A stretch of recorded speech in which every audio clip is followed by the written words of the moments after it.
Hi everybody, I'm Amanda, head for The Rebel. The State of the Union address just took place and I took copious notes for you all so that I can give you a proper wrap-up video of everything that took place. 117 minutes long, but I've got all the highlights for you coming up today on The Hollywood Conservative for The Rebel.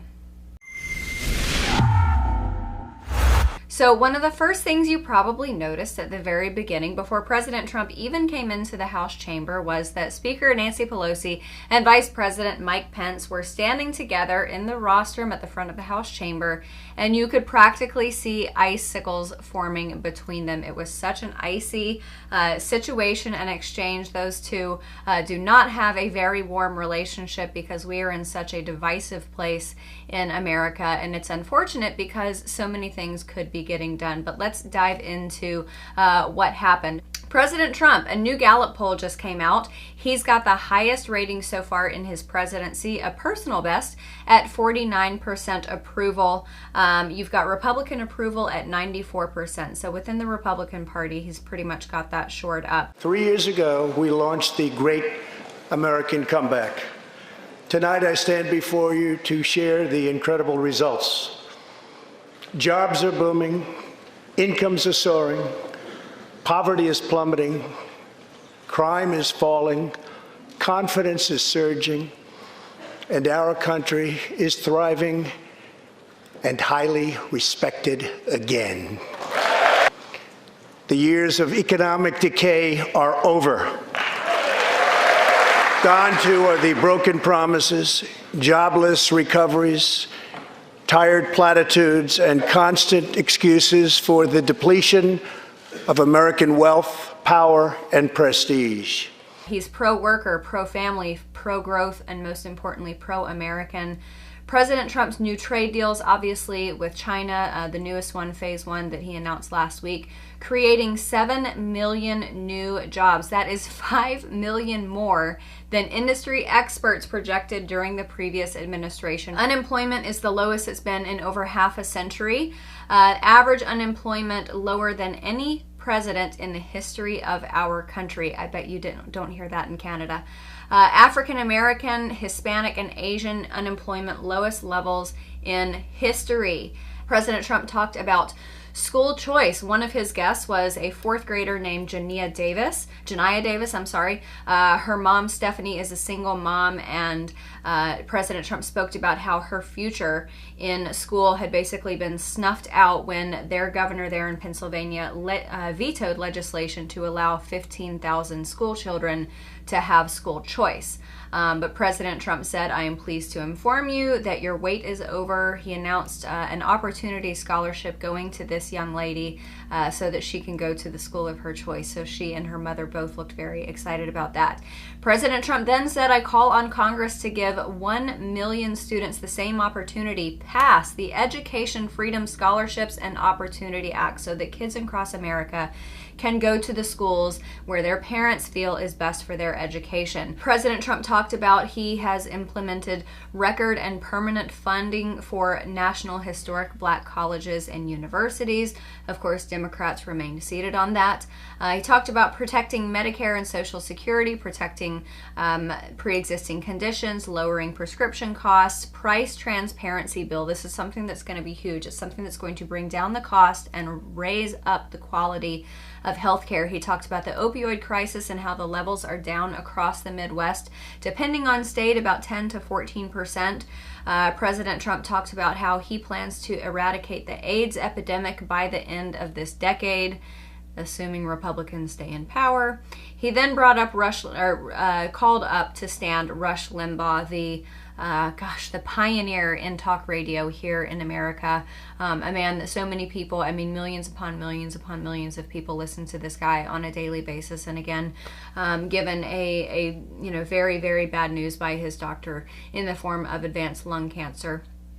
So President Trump awarded him the Congressional Medal of Freedom, and First Lady Melania Trump was the one who actually awarded that to him and placed it around his shoulder. So that was absolutely wonderful to see. He talked about building America's infrastructure, keeping America safe, supporting the men and women in law enforcement, especially the people at our borders.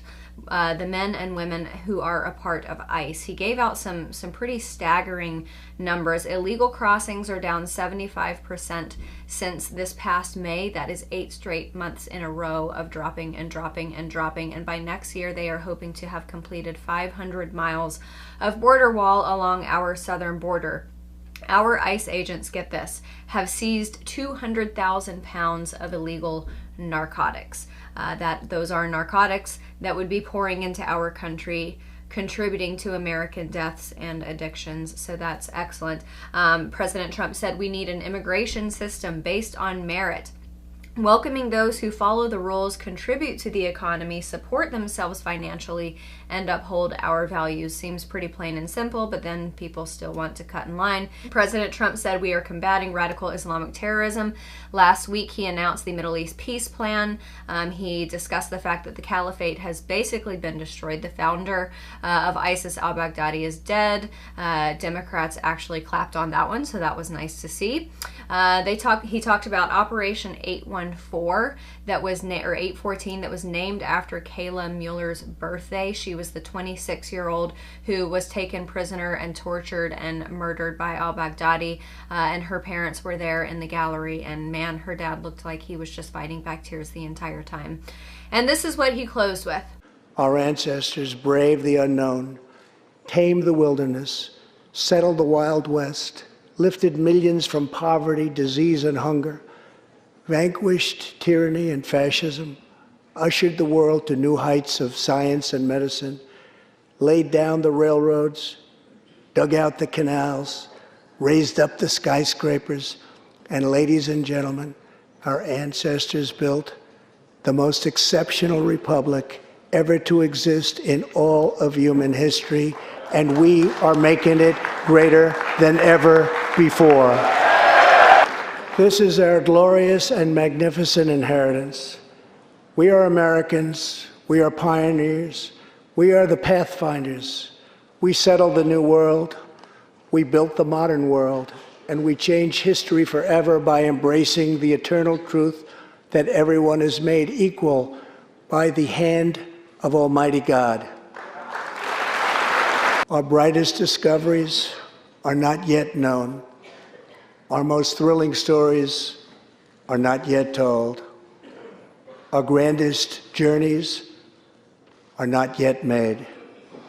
The American age, the American epic, the American adventure has only just begun. Our spirit is still young.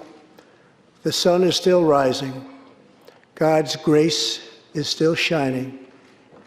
And my fellow Americans, the best is yet to come. And I'm not kidding when I tell you this. As President Trump was walking away, Nancy Pelosi picked up that speech and she ripped it in half. Classy. Very, very classy. For those of you in Canada, you might not know, in a typical two-term presidency, the first 2 years are the honeymoon period, although I would proffer the notion that President Trump never had a honeymoon period.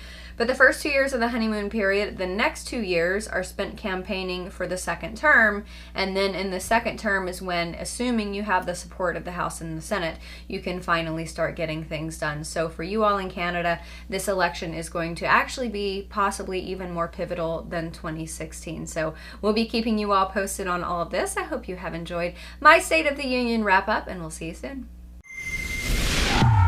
If you enjoyed my commentary and want to keep #real news organizations like The Rebel going, make sure you go to donations.rebelnews.com and contribute to The Rebel. Thanks so much for watching, everybody. I'm Amanda Head for The Rebel.